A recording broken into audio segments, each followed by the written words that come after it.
Rich dad poor dad by Robert Kiyosaki एक ऐसी किताब जो बहुत ही आसान भाषा में पैसों का मतलब सिखा जाती है। एक ऐसी किताब जिसे हमें स्कूल में सारे सब्जेक्ट से पहले पढ़ाना चाहिए था। एक ऐसी किताब जिसे जितनी बार भी पढ़ो हर बार कुछ नया सीखने को मिलता है। तो दोस्तों आज की इस वीडियो में मेरी फेवरेट और आई थिंक लाखों लोगों की favourite book rich dad poor dad इसकी डिटेल समरी में आपको बताने जा रहा हूँ। इससे पहले आपने इस बुक के काफी सारे वीडियोस देखे होंगे, बट आज मैं आपको इस बुक के कुछ ऐसे इंपॉर्टेंट लेसन बताने जा रहा हूँ जो शायद आप लोगों ने नहीं पढ़े और सुने होंगे। तो आज का ये वीडियो काफी स्पेशल है क्योंकि आज आपको पैसों के बारे में वो लेसन मिलने वाले हैं जो आपकी लाइफ को सच में चेंज करके रख देंगे। तो चलिए शुरू करते हैं। Lesson number 1, rich don't work for money, money works for them.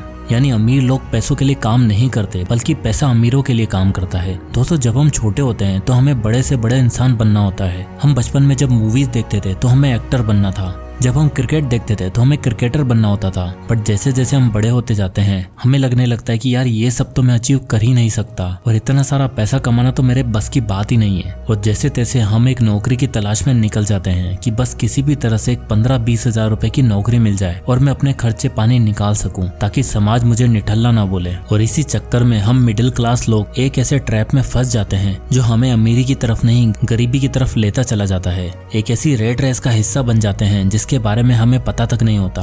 महीने की गिनी चुनी सैलरी आती है जिससे घर का खर्चा, लाइट पानी का बिल ये सब मैनेज करते हैं। और जब सैलरी भी कम पड़ जाती है तो क्रेडिट कार्ड और ईएमआई के चक्कर में फंस जाते हैं। और ये रेट रेस लाइफ टाइम चलती रहती है क्योंकि हम अपनी लाइफ से गिव अप कर चुके होते हैं और पैसा हमें गुलाम बना लेता है और ना चाहते हुए भी उसकी गुलामी करते रहते हैं। क्योंकि अगर काम पे नहीं गए तो सैलरी कहाँ आएगी, सैलरी नहीं आती तो खर्चे कैसे मैनेज होंगे, यही चिंता हमें रात भर सोने नहीं देती और पैसा हमारी बुरी तरीके से हालत खराब कर देता है। अब कुछ लोग ऐसे भी होते हैं जो इस ट्रैप को पहले से ही भांप लेते हैं और वो पैसे के लिए नहीं, पैसा उनके लिए काम करता है। उन्हें रोज सुबह उठकर जॉब के लिए नहीं निकलना पड़ता, उन्हें ऑफिस में जाकर बॉस को जवाब नहीं देना होता, उन्हें वेकेशन पर जाने के लिए बॉस से छुट्टी के लिए हाथ पैर नहीं जोड़ने होते क्योंकि वो खुद की मर्जी के मालिक होते हैं। वह एक ऐसा सिस्टम बना लेते हैं जहाँ पैसा उनके लिए काम करता है, जहाँ वो पैसों की गुलामी नहीं बल्कि पैसा उनका दोस्त बन जाता है। उनके एक इनकम सोर्स नहीं होते जिसपे वो लोग डिपेंड करते हैं, जबकि उन्हें हर तरफ से पैसा कमाने की अपॉर्चुनिटी दिखाई देती है। अब ये कैसे होता है कि एक गरीब और एक मिडिल क्लास इंसान कभी अपने पैसों को मैनेज नहीं कर पाता, वहीं एक अमीर इंसान बहुत ही अच्छे से पैसों को मैनेज भी करता है और अपनी संपत्ति को भी बढ़ाता जाता है? वेल, उसका आंसर है कैश फ्लो।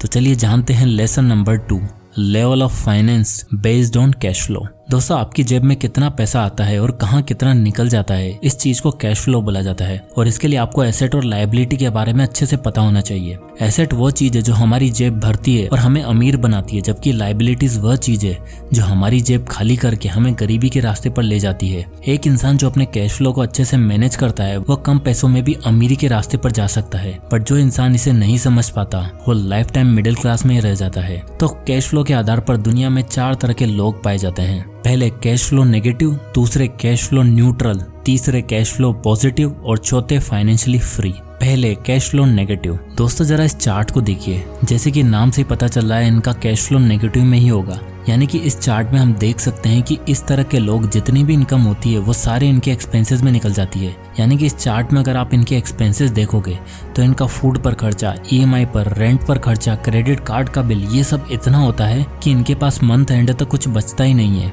बचना तो छोड़ो, इस तरह के लोगों के एक्सपेंसेस ही इनकी इनकम से ज्यादा होते हैं। जैसे कि अगर इनकी सैलरी 20,000 है तो इनके खर्चे 25,000 के होंगे, जिसे मैनेज करने के लिए क्रेडिट कार्ड लेंगे और उनका बिल भरने के लिए अगले महीने दूसरा क्रेडिट कार्ड लेंगे और ये साइकिल चलती रहती है। कभी कभी तो इनका खर्चा इतना हो जाता है कि इन्हें अपने दोस्तों और रिश्तेदारों से भी पैसे मांगने पड़ते हैं और एक बार पैसे लेने के बाद ये दुनिया में मुंह छुपाए घूमते हैं कि कहीं कोई पैसा ना मांग ले और सारी जिंदगी इसी तरह बिता देते हैं। इसलिए इनका जो कैश फ्लो होता है वो नेगेटिव में होता है, यानी कि इनकी इनकम से ज्यादा इनके एक्सपेंसेस होते हैं। अब दूसरा आता है कैश फ्लो न्यूट्रल। इस तरह के लोग दुनिया में सबसे ज्यादा पाए जाते हैं, जिन्हें हम मिडिल क्लास भी बोल सकते हैं। जरा इस चार्ट को देखिए कि इनकी जो भी इनकम आती है वो इनके एक्सपेंसेस के बराबर होती है। यानी कि अगर ये महीने का 20,000 कमाते हैं तो इनके एक्सपेंसेस भी लगभग 20,000 के ही होते हैं। हाँ, ये लोग कभी कभी किसी महीने कंजूसी करके अपने पैसे सेव कर लेते हैं और उन्हें एफडी, पीपीएफ और एनपीएस जैसी जगहों में इन्वेस्ट कर देते हैं। जैसा कि हम इस चार्ट में देख सकते हैं। बाकी इनके भी अगर एक्सपेंसेस देखो तो वही फूड का खर्चा, रेंट का खर्चा, कार की EMI और क्रेडिट कार्ड का बिल चलते ही रहते हैं। तो इनकी इनकम इनके एक्सपेंसेस के इक्वल होने के कारण ऐसे लोग कैश फ्लो न्यूट्रल की कैटेगरी में आते हैं। यानी ये लोग पे चेक टू पे चेक जीते हैं, जितना कमाया उतना खर्च कर दिया। सेविंग के नाम पर 1-2 FD मिल जाए तो मिल जाए। ये लोग फिर भी कैश फ्लो नेगेटिव वाले लोगों से तो बेहतर होते हैं। एटलीस्ट इन्हें उधारी का पैसा चुकाने के लिए मुंह तो नहीं छिपाना पड़ता। अब आते हैं तीसरे टाइप के लोग, कैश फ्लो पॉजिटिव। जैसे कि नाम से ही पता चल रहा है इनका कैश फ्लो पॉजिटिव में होगा। चलिए इस चार्ट को देखते हैं। तो इस चार्ट में हम देख सकते हैं जो भी इनकी इनकम आती है उससे ये लोग पहले एसेट क्रिएट करते हैं, जैसे स्टॉक्स में पैसा इन्वेस्ट करना, या फिर ये लोग प्रॉपर्टी को किराए पर चढ़ाकर उसे रेंटल इनकम क्रिएट करते हैं, या फिर इनके पास कोई ना कोई स्किल होती है जिससे ये एक्स्ट्रा मनी अर्न कर लेते हैं। तो कहने का मतलब इनके पास एक से ज्यादा इनकम के सोर्स होते हैं और इनके जो खर्चे होते हैं, जैसे इस चार्ट में देखो, फूड पे खर्चा, गाड़ी के फ्यूल पे खर्चा और क्रेडिट कार्ड का बिल। अब कैश फ्लो न्यूट्रल और कैश फ्लो पॉजिटिव वाले लोग एक जैसे ही लग सकते हैं, बस डिपेंड करता है कि एक जहाँ EMI भरता है वहीं दूसरा उससे पैसा कमाता है। इसलिए इनकी जो भी इनकम होती है वो इनके एक्सपेंसेस से ज्यादा होती है और ये पैसा इन्वेस्ट करते रहते हैं, जिससे इनका कैश फ्लो हमेशा पॉजिटिव में ही रहता है और ग्रो होते रहता है। अब आते हैं फोर्थ टाइप के लोग, फाइनेंशियली फ्री।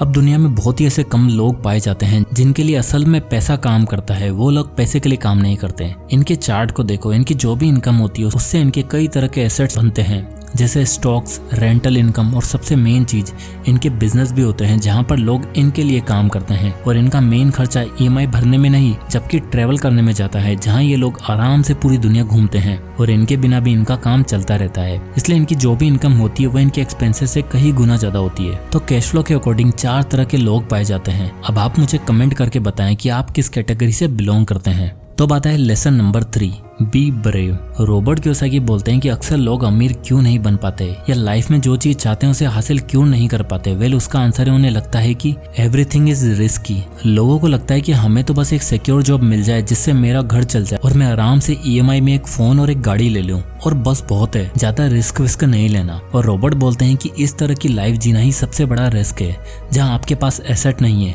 केवल एक जॉब है जो भी बड़े हाथ पैर मारने के बाद मिली है, वो चली गई तो क्या। और एक विकेट मेंढक वाली सोच रखने के कारण वो भी लाइफ में कुछ बड़ा कर नहीं पाते, क्योंकि उन्हें तो हर जगह रिस्क ही रिस्क दिखाई देती है। अरे भैया, रिस्क तो रोड पर गाड़ी चलाने में भी है। क्या इस चक्कर में रोड पे एक्सीडेंट ना हो जाए, गाड़ी चलाना बंद थोड़ी कर दोगे। रॉबर्ट के रिच डैड बोलते थे कि अगर तुम्हें अमीर बनना है तो आज जो तुम्हारी सोच है उसका बिल्कुल अपोजिट करना होगा। रिच डैड बोलते थे कि अगर तुम केवल सिक्योरिटी के पीछे भागोगे, जो कि आज के टाइम में कहीं भी नहीं है, फिर भी जॉब सिक्योरिटी का सोचोगे तो लाइफ टाइम गधों की तरह मेहनत करनी होगी और फिर भी उतना रिवॉर्ड आपको नहीं मिलने वाला है, क्योंकि उस मेहनत से तुम तो नहीं बट हाँ तुम्हारा बॉस जरूर अमीर हो जाएगा। स्टार्ट में ये चीजें बड़ी रिस्की लगती हैं, इन्वेस्टिंग करना, खुद के बिजनेस का सोचना सब बड़ा रिस्की लगता है और समाज वाले बस यही बोलते हैं तू बर्बाद हो जाएगा। बट सही टाइम पर सही तरीके से लिया गया रिस्क नहीं होता। और जब बचपन में रिच डैड ने रॉबर्ट को ये सब सिखाया तो रॉबर्ट का जवाब था कि ये तो कितना रिस्की हो सकता है ना, कि हम पैसा इन्वेस्ट करें, कहीं पैसा डूब गया तो, कोई बिजनेस करने का सोचे, कहीं बिजनेस ना चला तो रिच डैड रॉबर्ट से बोलते थे कि चलो तुम बताओ तुम्हारे पेरेंट्स पैसे बचाने के लिए क्या करते हैं। तो रॉबर्ट बोले कि वो सेल का वेट करते हैं और जब सेल आती है तो वो भर भर के कपड़े, जूते, यहाँ तक कि खाना भी भर भर के रख लेते हैं और सारा फ्रिज भर देते हैं। इस पर रिच डैड हंसते हुए बोले कि मतलब तुम्हारे पेरेंट्स पैसे बचाने के लिए खूब मेहनत करते हैं। तो रॉबर्ट बोलते हैं कि हाँ, क्या आप सेल में चीजें नहीं लेते हो क्या। इस पर रिच डैड बोलते हैं कि मैं भी एग्जैक्टली यही करता हूँ, बट तुम्हारे पेरेंट्स फ्रिज भरने के लिए चीजें सेल पर रहते हैं, जबकि मैं अपना पोर्टफोलियो भरने के लिए चीजें सेल में लेता हूँ। मतलब जब मुझे किसी कंपनी में इन्वेस्ट करना होता है और जब उसका स्टॉक सस्ते में मिल रहा होता है तो मैं उसे खरीद लेता हूँ और अपना पोर्टफोलियो को भरता चला जाता हूँ। और यही डिफरेंस है कि तुम्हारे पेरेंट्स हमेशा पैसों की कमी से परेशान रहते हैं और हार्डवर्क करते हैं, जबकि मैं बिना काम किए भी अमीर होता जा रहा हूँ, क्योंकि मेरी रियलिटी तुम्हारे पेरेंट्स से बिल्कुल अपोजिट है। तो अगर तुम्हारे पेरेंट्स इन्वेस्टिंग करना, कैलकुलेटेड रिस्क लेना, चीजों की नॉलेज लेकर उन्हें अप्लाई करना रिस्की ना समझे